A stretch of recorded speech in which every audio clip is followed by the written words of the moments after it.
Kalau kita peternak kecil, peternak tradisional, pakan itu bukan cuma urusan rumput habis atau belum, tapi apa yang kita masukin ke kandang. Saya pernah ngalamin di fase yang penting hijau, yang penting domba mau.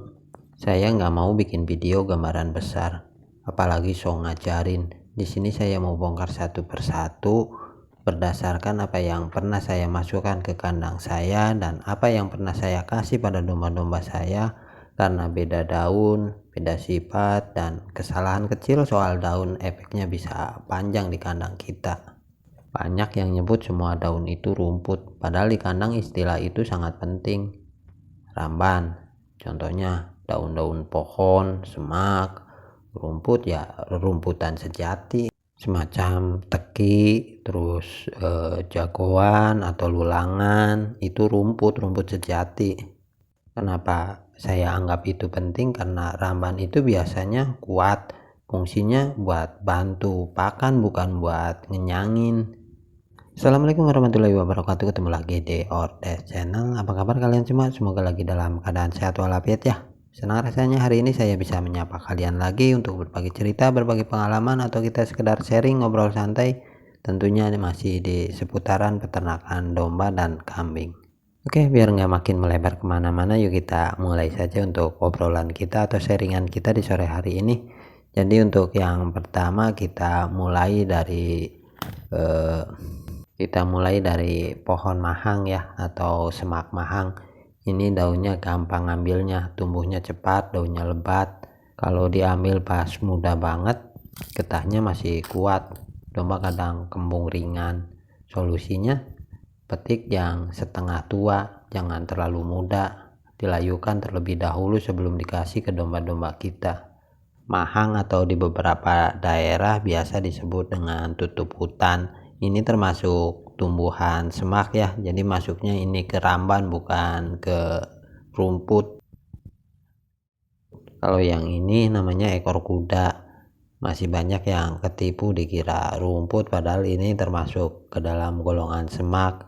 Karena memang batangnya kalau sudah dewasa itu cukup keras ya, dan cukup tinggi di kisaran 2-3 meter, tapi ini masih aman untuk pakan domba dan kambing selama dalam catatan nggak terlalu banyak atau nggak tunggal dalam pemberiannya.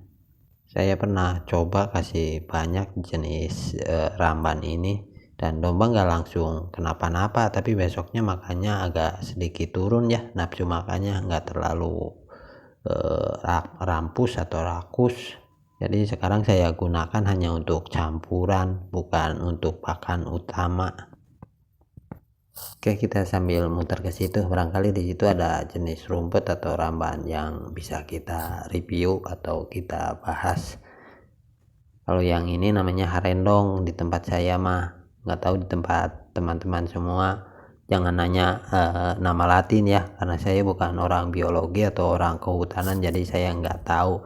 Yang jelas untuk jenis ramban ini masih cukup aman diberikan pada domba ataupun kambing. Dan untuk harendong sendiri memiliki dua jenis, ada yang daunnya sedikit berbulu, ada yang biasa seperti ini nggak ada bulunya. Ya, kedua-duanya sih masih cukup aman untuk diberikan pada kambing ataupun domba selama bukan dijadikan sebagai pakan utama, cuma dijadikan sebagai pakan pendamping atau variasi. Daun ini juga sering dijadikan alternatif obat herbal untuk diare pada kambing dan domba di tempat saya ya. Jadi termasuk saya sendiri, ketika domba mengalami mencret, biasa saya suka kasih dengan jenis ramban ini. Kalau yang ini pasti kalian juga sudah pada tahu ya, ini daun laban atau daun heras. Kalau tempat saya mah ini termasuk penyeimbang, jadi nggak bisa dijadikan untuk pakan pokok.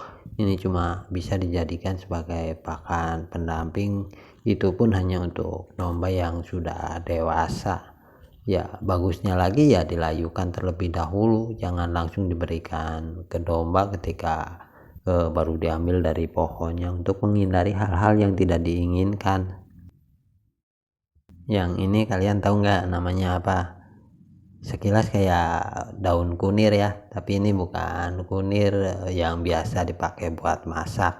Ini kunir liar atau kunir hutan. Aromanya sama kunir yang biasa dipakai buat nyayur, agak sedikit bau obat. Tapi biarpun bau obat, domba tetap suka, dan bagusnya lagi ini bisa buat stimulus nafsu makan ringan ya, anti kembung, tapi sedikit aja, jangan kebanyakan. Kalau kebanyakan pasti akan menimbulkan efek yang lain. Nah, ini dia nih saudara kembarnya harendong yang tadi. Ini jenis atau versi kerasnya harendong, karena ini memiliki bulu tapi masih aman selama pemberian pakan pada domba dan kambing itu masih dibatasi, bukan dijadikan pakan utama. Yuk kita pindah lagi ke sebelah situ, barangkali di situ nanti ada rumput lagi yang kemarin belum sempat kita review lagi. Nah, ini nih ada nih, ini namanya jampang merah. Ini sangat bagus untuk pertumbuhan domba ya. Jadi si domba juga kalau makan rumput ini cepat kenyang, kenyangnya lama, tahan lama, berbeda dengan rumput-rumput yang lain karena mungkin teksturnya agak sedikit keras ya. Untuk ciri-cirinya sendiri, ini daunnya sedikit lancip, terus warna batangnya agak kemerah-merahan tua gitu. Yang kayak gini baru bisa disebut rumput, bukan ramban. Kalau bangsa semacam tadi ekor kuda itu bukan rumput tapi itu ramban karena termasuk ke dalam golongan semak. Yuk kita nyari lagi. Nah, kalau yang ini sangat berbahaya. Ini namanya pare hutan. Jadi ini tuh sangat beracun kayaknya ya. Karena dulu sempat kejadian di daerah saya, ada domba yang dikasih makan pare hutan kayak gini. Beberapa jam kemudian dia kembung, terus mogok makan, ya akhirnya lewat.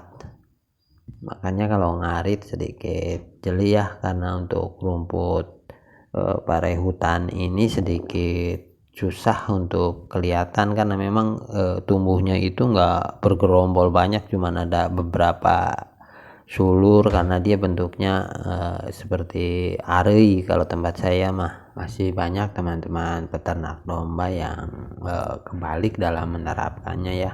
Jadi rumput dijadikan pakan selingan, sedangkan ramban dijadikan pakan utama. Padahal yang bikin perut domba itu jalan ya rumput, yang bantu metabolismenya ya ramban. Kalau diibaratkan ramban sama rumput itu kayak nasi sama lauk. Jadi rumput adalah nasinya, ramban lauknya. Ternak itu ngajarin satu hal, yang berlebihan itu jarang jadi baik, dan hutan itu cukup asal kita tahu batasnya. Semoga cerita ini nggak bikin kita jadi sok pintar, tapi bikin kita lebih hati-hati. Oke, mungkin cukup sampai di sini untuk obrolan kita di sore hari ini. Sampai ketemu di next video and bye bye.